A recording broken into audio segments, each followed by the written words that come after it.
So I've gotten quite a number of new subscribers of late, which, by the way, if you're a new subscriber, thank you. I'm so happy that you like my content and you hit subscribe. Thank you very much. Okay, so I've gained quite a number of new subscribers of late, and if you're new to my channel, you probably don't know this, but those that are old to my channel know, and that is the fact that your girl likes tags. I like doing them. I like making them. The ones I make usually almost always flop, but there's really nothing I can do about it at this point. But it doesn't stop me from always wanting to do tags, because I think that they're fun and I think that they're a great way for us to know other creators. I'm going to leave all the questions down in the description bar below, as well as all the creators I'm going to tag, and that list is probably going to be a long one because I want to tag everybody. But the tag is the Invade My Privacy tag, and this was rather, I won't say stolen, more adapted from the tag by the same name that was making the rounds in the beauty community about what, 2, 3, 4 years ago. I don't know, but I felt I could adapt it to Booktube, and I think I did a pretty good job at it.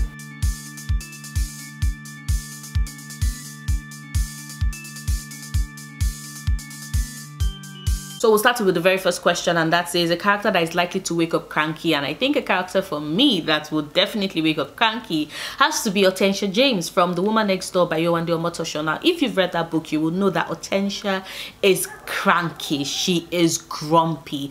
If there is a living embodiment of the angry cat meme, of the grumpy cat meme, it is totally Hortensia. She's old, she's grumpy, she is unafraid to tell you exactly her opinions, and I can just imagine that every goddamn morning she probably wakes up and glares at the sun and glares at everybody that is chirpy and happy around her, because Hortensia James does not in any way sound like a morning person. So I definitely think that she's most likely to wake up cranky. Okay, so the second question says, which 18-year-old character would you date at your current age? Now, I am currently 29. I am going to be 30 this year. Woo, woo. Oh my god. Okay, I'm so excited. Okay, so I'm going to be 30 this year, and other than the fact that goddamn 18 is so young, like, oh my god, 18 is so young. Like, how do you answer this question without feeling like a cradle snatcher? Do you know what? I think I would go with Nina Zenek in Six of Crows, just because the way in which Libadugo wrote the dregs, she wrote them definitely way older. Like, they sound like they are in their mid-20s to me. Of course, they are 18 because it's YA, but they definitely sound and act and reason like people in their mid-20s. So I think Nina is one. She definitely gives me bisexual vibes. Like, Nina is definitely bi. And 2, she's so fucking hot. 3, we share a mutual love for waffles, so I definitely know what I'm taking her for on our first date. And like I said, she is an 18-year-old that talks and acts and reasons and does everything like a 25-year-old. So I think I'm good. So I think I will go with Nina Zenek from Six of Crows. Okay, so the next question says, who makes better friends in books? Boys, girls, non-binary characters? Okay, do you know what? This is funny because I think a lot of YA books tend to like to pit girls against each other, because, like, not present, like old YA books. And if I was saying present day, and which I need to fix that, because I don't read enough books with non-binary characters. I think I will still go with girls. I think that if we consider the fact that YA is slowly going away from the old staples, and the old staples were always girls were jealous of each other and girls were this and girls were that, like present YA recognizes that girls can support girls and be total cheerleaders of other girls without being jealous, without wanting their life, without, you know, backstabbing them. So I think I will go with girls. Okay. The next question says, a character who would smile at a complete stranger. Definitely Elaine from the Akota series. She gives this love of life, this gets along well with everybody vibe. I just think that she would smile at a complete stranger. She has smiled at a complete stranger in the Akota series. So definitely Elaine. Okay, so the next question says, name a book with positive polyam rep. I have not read the book yet, but I have heard that Strange Grace by Tessa Gratton totally fits that bill. So the next question says, name a character who dresses to kill. And definitely, undisputedly, for me, probably would be Jenya Safin from the Grishaverse. Like, it is who she is. Sure, she was assaulted into her present position, but Jenya is somebody that does dress like 10/10 to the point that even the queen is jealous. Like, that is what fuels the queen's jealousy in the Grisha verse, the fact that Genya always brings her A game on. So I would say Genya Safin in the Grisha verse. Okay, so the 7th question says a character you would like to cosplay as, and I'm going to go with the love of my life, Miyako Ver, from the Nevernight series by J. Christoph, just because Mia's outfit will be so easy, not easy, but like easier than others for me to cosplay, because I just have to get like tight pants, you know, a shirt, a bustier to like get my waist in, an Aliquin mask, a cigarello, and boom, like, and of course the blades. You can't go anywhere without a grave. She won't go anywhere without a grave bone dagger. If I can get a grave bone sword, or at least an imitation of a dagger and a sword, then it will be a win-win for me. But definitely I think it will be really cool, and also because I will just be tend to stab people, and like, if you've met me in real life, I like stabbing people.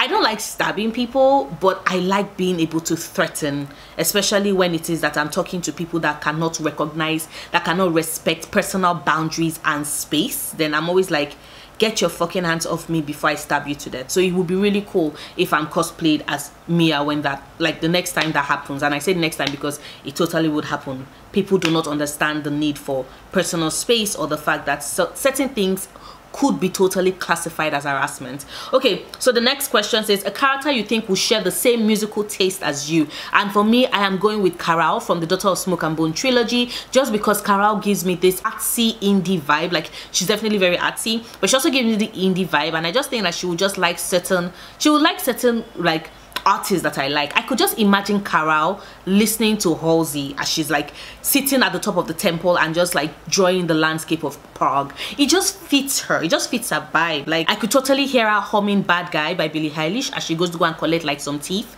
It just, trust me, Karal from Daughter of Smoke and Bone trilogy, we definitely have similar musical taste. I can sense it. Okay, so the next question says fantasy or contemporary, and like, duh, fantasy. Then there's a character that has inspired you, and that would be Evelyn Hugo from The Seven Husbands of Evelyn Hugo by Taylor Jenkins Reid, just because Evelyn Hugo has inspired me to never give up on my dreams, to never think that my dreams are less, to never feel bad because I am someone who wants more out of life. Like, there's nothing wrong with wanting more. If there's anything if there's anything I learned from reading The Seven Husbands of Evelyn Hugo, it is to want more and not feel guilty about that. Okay, so the next question says name a book that has both social and antisocial characters. Definitely Six of Crows. I'm going to keep mentioning Six of Crows. I'm sorry, it's what's popped in my head. So Six of Crows, because in Six of Crows we have antisocial characters like, you know, Kaz Brecker, and then you have social characters like, you know, Nina, like Jesper. Even Invade is more social than Kaz. Kaz is just totally and completely antisocial, but we love him that way. So yeah, Six of Crows. Okay, so the 12th question says a character you have a crush on, and that is a bit tricky for me, because I have a crush on a lot of characters. You all know I actually have a video whereby I talked about the 8 loves of my life. So if I was to go out of that video and pick someone else, pick someone else that I love, that I have a crush on. Pick someone else that I have a crush on. Ooh, who would I pick?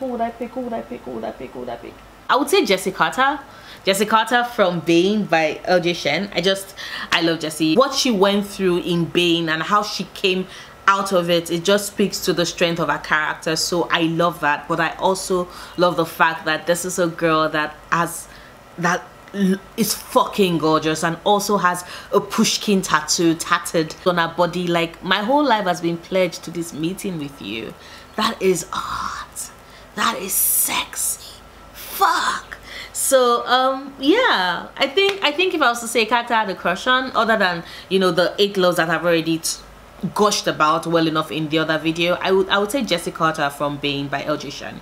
Okay, so the next question says name a book that deals with repressed emotions or feelings, and I think in a way probably Female of the Species does, because, well, I won't say our emotions are necessarily repressed from her. She knows what she's feeling, the anger and the rage, but everybody around her does not know. She does not like give them a glimpse into all that the depth of the emotion that she's feeling. So I would say she's not repressing it to herself, but as far as others are concerned, they can't see it. So yeah, female of the species by the McGuinness for me. So the next question says, name the first character that pops in your head. Okay, so first character that pops in my head, Nari. Okay, that's Nari from City of Brass by S.A. Chakraborty. The next question says, can they drive? Can Nari drive?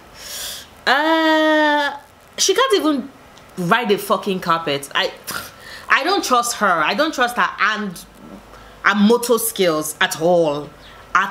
So I would say, I don't even think she can stay a fucking ass boot. So no, Nari unfortunately cannot drive. Okay, but wait, hold up. If it was Nari in present day, she's a hustler. It only makes sense for someone whose job is conning other people for her to be able to like get away in terms of any emergency, which would make sense if she has a car. So if she can drive, because even if she doesn't have her own car, she'll be able to break into other people's cars and just like speedy get away. So yeah, I think I'll take that back. I think she can drive. Like in present day, modern Nari will be able to drive. Past Nari, not so much, but of course, like if we're talking driving, it's modern day. God, Nari, why are you so dumb? Okay, so yes, Nari can drive in my head. So the 15th question says, a character that doesn't care about what other people think or say about them. Let me see. You know what? I think I would go with Onyesowu in Nnedi Okorafor's Who Fears Death, because that's a girl who just has a tunnel vision. She does not care. You think she's a bitch? Screw you. You think she's this? Ha ha ha, fuck you. Like that's just our response. Of course she will not say, she didn't say fuck, but like our actions state that very clearly. So I'll say Onyesowu, she's pretty focused on killing who she wants to kill at the end of the book, you know, and getting the powers to be able to do that. And even when it is that everybody around her says that, oh, she cannot be this, she cannot be this because she's a woman, she's like, fuck you, I don't care. Like legitimately tells that to the man who is meant to teach her, and he eventually teaches her because she's that much of a badass. So yes, Onyesowu from Nnedi Okorafor's Who Fears Death is definitely a character that does not care what other people think or say about her. Okay, so the next question says, a book whose character trajectory is all about leaving home. And I think that a book that fits that for me is probably Binti by Nnedi Okorafor, because that's just the entire premise of the first book. She is so focused on getting away from home, getting into the university, seeing the larger universe ahead of her. So yeah, I think Binti's trajectory was totally about leaving home. Okay, name a book that made you cry. A book that made me cry, that was bawling my eyes out. What book did I bawl my eyes? Because I did a video about books that made me cry. A book that made me cry,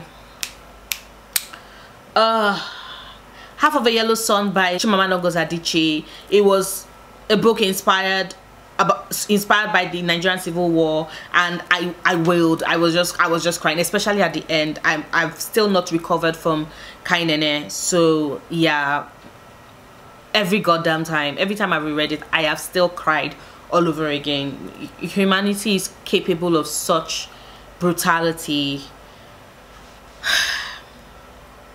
Yeah, so that's a book that made me cry. Name a book you never expected to like and you ended up loving. Ooh, what book did I have zero expectations for and then it blew me out of the water? I think I would go with Crow Prince by Oli Black. See, I picked up that book because of the hype, and I had zero expectation for Crow Prince. I was just like, I know it's probably overhyped. I'm certain that I will not like it. I'm certain I will find it boring, yada yada yada. That was what I was telling myself. And then I picked up this book and I read it in like a night, and then I reread it again like a month after. So I've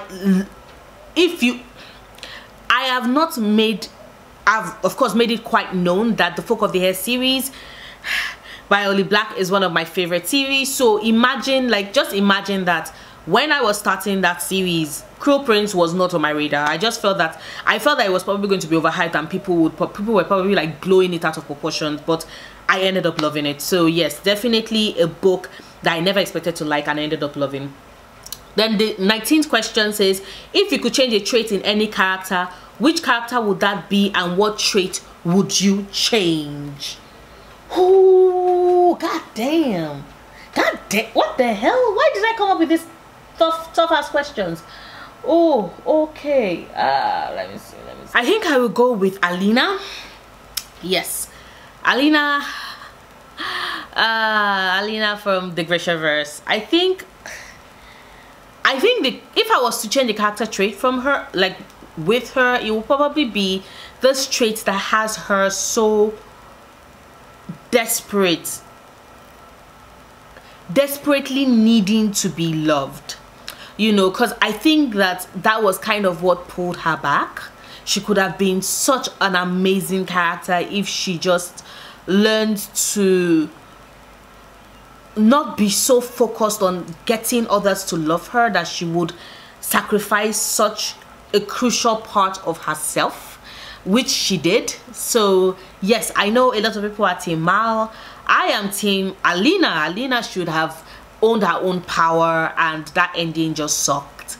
But even before we got to that ending, Alina was just so obsessed with being loved, that especially by Mal, you know, and I think of course you can trace it back to the fact that they were both orphans. Mal was the first person that she connected with, so in a way she has spent all her life, even into her teenage years and her adult years eventually, you know, fulfilling that bond she felt with him. And it's sad because, like I said, if there's any trait I could change, it would be that trait, because it will just make her a total and complete badass, like absolute badass. Okay, and the final question says, name a soon to be released book that you're looking forward to reading. And I'm certain it's coming as no surprise to anybody. The third book in the Poppy War series by R.F. Kuang. I love the first book. I loved the first book. I loved the second book, and I am ready for the third book, and I have faith that R.F. Kuang would not disappoint me, nor would she fail me, unlike some people. But yeah, that is this video. Like I said, I'm going to leave the people I'm tagging to do this tag down in the description bar below. If you want to do this tag and I did not tag you, please go ahead and do it. Just consider this me tagging you. If you're interested, please do it. Please don't let this tag flop. Let us start 2020 for me on a good note. So yeah, that's this video. If you liked it, please do not forget to give it a big thumbs up. Check out my other videos, subscribe if you want to, and if you do decide to subscribe, click on that notification bell so you can know the minute I have a new video go up. I make new videos every Sundays, Wednesdays and Fridays, and I'll see you soon. Until then, stay passionate, love books, love yourself. Bye.